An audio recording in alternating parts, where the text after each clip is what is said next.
जय श्री कृष्ण। गोविंद गोविंद हरे मुरारे, गोविंद गोविंद मुकुंद कृष्ण, गोविंद गोविंद रथांग पाणे, गोविंद दामोदर माधवेति। आइए आज हम सब मिलकर कार्तिक मास के चौथे अध्याय की कथा का श्रवण करते हैं। वीडियो के अंत में आज मैं आपके लिए बताऊंगी आकाश दीप की महिमा। यदि आपने मेरा पिछला वीडियो सुना है तो उसमें दीपदान की महत्ता बताते समय मैंने आकाश दीप का नियम लेने की विधि बताई थी। यदि आप नित्य आकाश दीप लगाते हैं तो आवश्यकता है कि आप आकाश दीप की महत्ता को भी समझें। आपको पता हो कि हम जो आकाश दीप लगाते हैं उसके क्या फ़ायदे हमें मिलते हैं, किन गुणों के कारण आकाश दीप को इतना पूजित माना गया है। तो पहले हम कार्तिक मास के चौथे अध्याय की कथा को सुनेंगे, उसके पश्चात आज जानेंगे आकाश दीप के महत्व के विषय में। चौथे अध्याय में नारद जी ब्रह्मा जी से कहते हैं कि महाराज, कार्तिक के महीने में जो दीपदान होता है उसका महात्म्य कहिए। ब्रह्मा जी कहने लगे कि हे पुत्र, स्वर्ण का दीप हो अथवा चांदी, तांबे, आटे अथवा मिट्टी का, श्रद्धानुसार कार्तिक के महीने में दीपदान करना चाहिए। ऐसा करने से सब पापों का नाश होता है। दीपक भगवान की मूर्ति के आगे, मंदिर, तुलसी के वृक्ष के पास, चौक, गली, ब्राह्मण के घर, वृक्ष के नीचे, वन में, गौशाला, तालाब आदि पर घी या तेल से जलाना अति उत्तम है। ब्राह्मण के घर में दीपक प्रज्वलित करने से अग्निष्टोम यज्ञ का फल मिलता है। जो आकाश में ऊंचा दीपक जलाता है उसको धन की वृद्धि तथा वैकुंठ वास मिलता है। भगवान से प्रार्थना करें कि भगवान, मैं आपके निमित्त यह दीपदान करता हूँ। कार्तिक में मथुरा, माघ में प्रयाग और वैशाख में हरिद्वार का वास अति उत्तम कहा गया है। जब सूर्य तुला, मकर और मेष राशि का हो, उनमें किए गए व्रत, नियम, पूजा आदि बहुत ही अधिक फल देने वाले कहे गए हैं। इन मासों में अच्छे कर्म करने से पापों का नाश होता है। जैसे सूर्योदय से अंधकार, वज्र से पर्वत, गरुड़ के भय से सर्प, पवन से मेघ, ज्ञान से दुख, सिंह के भय से मृग, वैसे ही मथुरा के दर्शन से पाप भाग जाते हैं। कार्तिक मास में स्नान, जागरण, दीपदान, तुलसी सेवन, भगवान के मंदिर में झाड़ू लगाना, भगवान की कथा सुनना, कीर्तन करना आदि सभी भगवान की ही तुलना रखते हैं। अतः पूर्व जन्म के पापों का नाश करने के लिए कृच्छ व्रत इत्यादि करें। नारद जी कहने लगे, हे ब्राह्मण, पूर्व जन्म के पाप कैसे जाने जाते हैं? ब्रह्मा जी ने कहा कि पूर्व जन्म के पापों के चिन्ह कहता हूँ। ब्रह्म हत्यारा क्षय रोगी होता है, गुरु स्त्रीगामी कुष्ठी, स्वर्ण की चोरी करने वाले के नाखून खराब होते हैं, मद्य पीने वालों के दांत खराब होते हैं। ऐसे पूर्व जन्म के पाप चिन्हों से पहचाना जाता है। सो दान, तपस्या, कृच्छ व्रत आदि से इनका निवारण किया जाता है। अब कृच्छ व्रत आदि को समझाता हूँ। एक समय खाने से पाद कृच्छ होता है। 3 दिन सायंकाल और 3 दिन प्रातःकाल भोजन करने से अति कृच्छ होता है तथा सायंकाल में 22 ग्रास और प्रातःकाल में 26 अथवा 24 ग्रास खाने से भी अति कृच्छ व्रत होता है। 3 दिन तक रोज खावे, 3 दिन तक उपवास करे, यह भी अति कृच्छ होता है। सायंकाल में 1 ग्रास और प्रातःकाल में 1 ग्रास और 2 दिन बिना मांगा हुआ तथा 2 दिन भोजन नहीं करना, यह कृच्छार्ध व्रत कहलाता है। 21 दिन तक केवल दूध या पानी पीकर ही रहे, यह कृच्छाति कृच्छ है। 12 दिन तक उपवास करना पराक व्रत कहलाता है। 4 दिन तक कुछ नहीं खाना, फिर सत्तू खाना या छाछ पीना, कपड़ा और दक्षिणा देना, यह सौम्य कृच्छ है। इसी प्रकार 12 दिन तक करना द्वादशाहक होता है। तुला पुरुष का दान करें। गऊ का घृत, गोबर, दूध, दही और कुशा का जल पहले दिन खाना, दूसरे दिन उपवास करना, यह कृच्छ सांतपन कहा गया है। 3 दिन गौमूत्र, 3 दिन गोबर, फिर 3 दिन दही, फिर 3 दिन दूध, फिर 3 दिन घी खाएं, यह महाशांतपन है जो सब पापों का नाश करने वाला है। ऐसे ही गूलर, कमल, वेल, इनके पत्ते या कुशा का जल, यह प्रतिदिन पीने से ऊन कृच्छ व्रत होता है। और 3 दिन व्रत करके पहले लिखी वस्तुओं का काढ़ा होवे तो पूर्ण कृच्छ व्रत होता है। यदि तपाया दूध, घी, जल एक एक प्रतिदिन पीवे और 1 दिन उपवास करे तो इसे तप्त कृच्छ कहते हैं। जल, दूध, घी, तिल यह तपाकर 3 दिन पीवे और एक समय स्नान करे तो यह भी तृप्त कृच्छ होता है। इसका परिमाण पानी 8 तोला लिया जाता है, दूध 12 तोला, घी 4 तोले पीना चाहिए।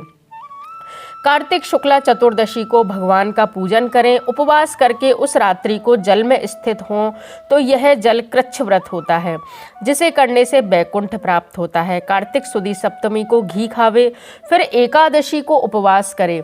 दशमी को घी खाए, फिर एकादशी को उपवास करे। ऐसा पैतामह कृच्छ व्रत करके दिन में विष्णु भगवान की पूजा करे तो वह तीनों लोकों में पूजित होकर बैकुंठ लोक को जाता है। कार्तिक सुदी छठ से 3 दिन केवल दूध पीवे, फिर नौमी से 3 दिन उपवास करे। यह महेंद्र कृच्छ व्रत करने से दुर्लभ बैकुंठ को प्राप्त होता है। 3 दिन तक अन्न खाए, फिर 3 दिन उपवास कर भीष्म पंचक व्रत करता है तो यह वैष्णव कृच्छ व्रत होता है। जो मनुष्य प्रतिपदा से 5 दिन तक केवल दूध पीकर रहे, फिर 5 दिन तक दही खाए और एकादशी और द्वादशी को भगवान का पूजन करे, यह भास्कर कृच्छ व्रत होता है। इससे श्वेत दीप का वास मिलता है तथा शुक्ल पक्ष की प्रतिपदा से 1-1 ग्रास बढ़ाना, कृष्ण पक्ष में 1-1 कम करना, अमावस्या को कुछ न खाना, यह चांद्रायण व्रत विधि है। 1 ग्रास 2 तोले का या जितना मुंह में अच्छी तरह आ जाए। कृष्ण पक्ष के आदि के 3, 14, 5 ग्रास भोजन करके किसी प्रकार एक पक्ष में 240 ग्रास पूरे करें, यह भी चांद्रायण व्रत होता है। यदि 8-8 ग्रास प्रतिदिन दिन के 12 बजे खाए तो यह अति चांद्रायण व्रत कहलाता है। गौ के 4 स्तनों का दूध 7 दिन, फिर 7 दिन 3 स्तनों का, फिर 7 दिन 2 स्तनों का और फिर 6 दिन तक 1 स्तन का दूध पीवे। 3 दिन पवन भक्षण करे। यह सौमायन नामक व्रत सब पापों का नाश करने वाला होता है।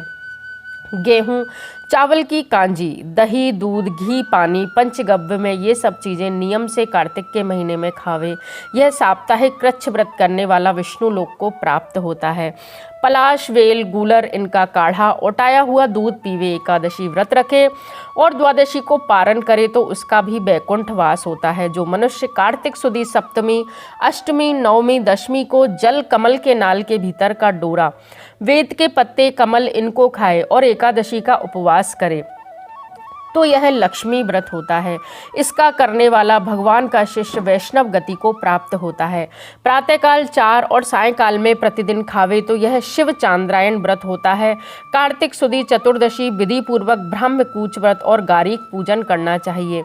इसकी विधि कहते हैं गौमूत्र, गोबर, गौदुग्ध, गौघृत, कुशा का जल, यह सब मिलाकर पंचगव्य अथवा बाह्य क्रूर होता है तथा लाल गौ का गोबर तथा मूत्र, सफ़ेद गौर का दूध, नीली गौ का दही, काली गौ का घी, यदि ऐसा न मिले तो दूसरी तरह का भी यह पंचगव्य होता है। प्रमाण: गौमूत्र 8 मासे, गोबर 10 मासे, दूध 12 मासे, दही 10 मासे और घी 10 मासे, कुशा का जल 4 मासे।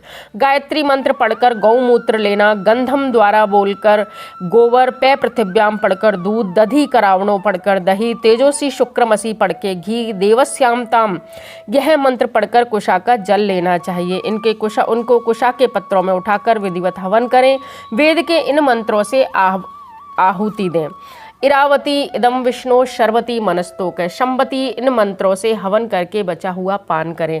पलाश के पत्र, कमल पत्र, स्वर्ण पात्र या चांदी के पात्र में पान करें। एक दिन रात्रि उपवास करें, भगवान का स्मरण करें। यदि स्त्री व्रत करे तो अपने पति की आयु कामना के अर्थ भगवान की प्रार्थना करें।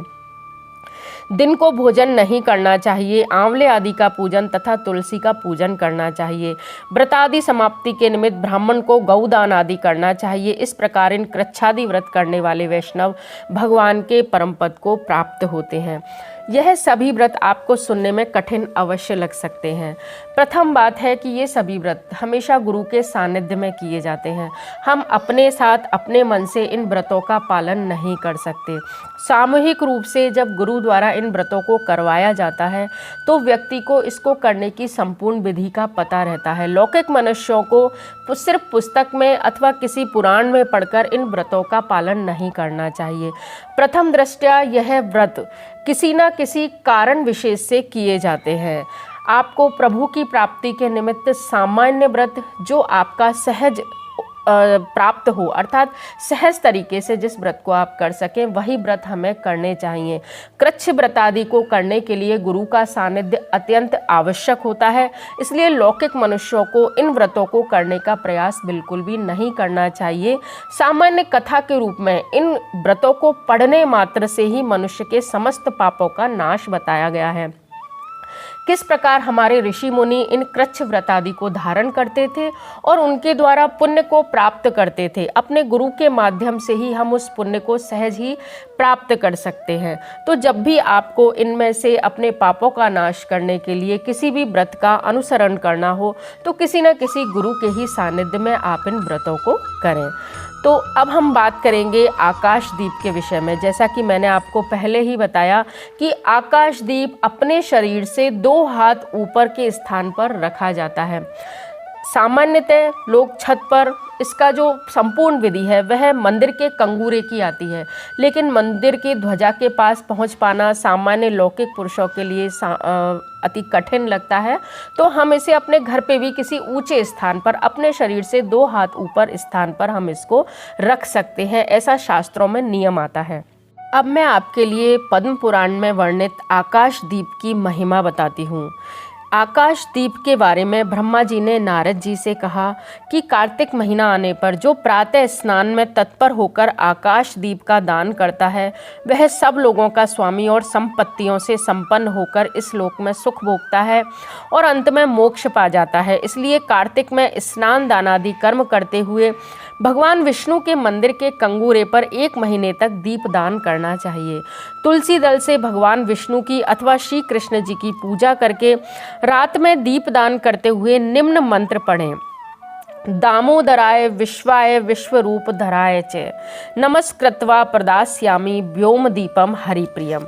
अर्थात मैं सर्वरूप एवं विश्वरूपधारी भगवान दामोदर को नमस्कार करके यह आकाश दीप दान करता हूँ जो भगवान को परम प्रिय है।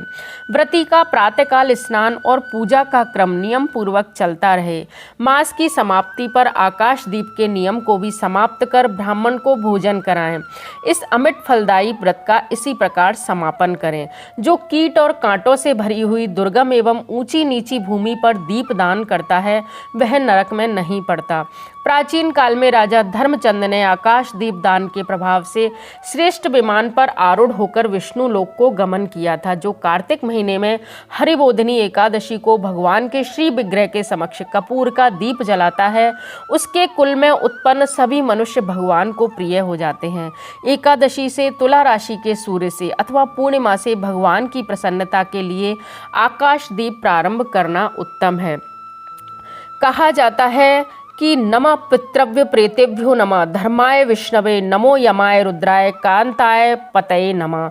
अर्थात पितरों को नमस्कार है, प्रेतों को नमस्कार है, धर्म स्वरूप विष्णु को नमस्कार है, यमराज को नमस्कार है, दुर्गम पथों में रक्षा करने वाले भगवान रुद्र को नमस्कार है।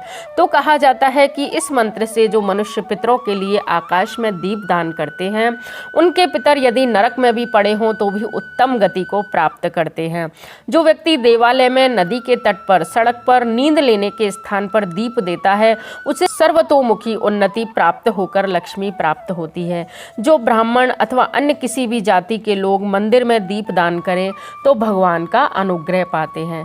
तो इस प्रकार आज हमने कार्तिक मास के 4थे अध्याय का तथा आकाश दीप की महिमा को जाना। आकाश दीप का दान करना प्रत्येक कार्तिक मास के व्रती मनुष्य के लिए अत्यंत आवश्यक है।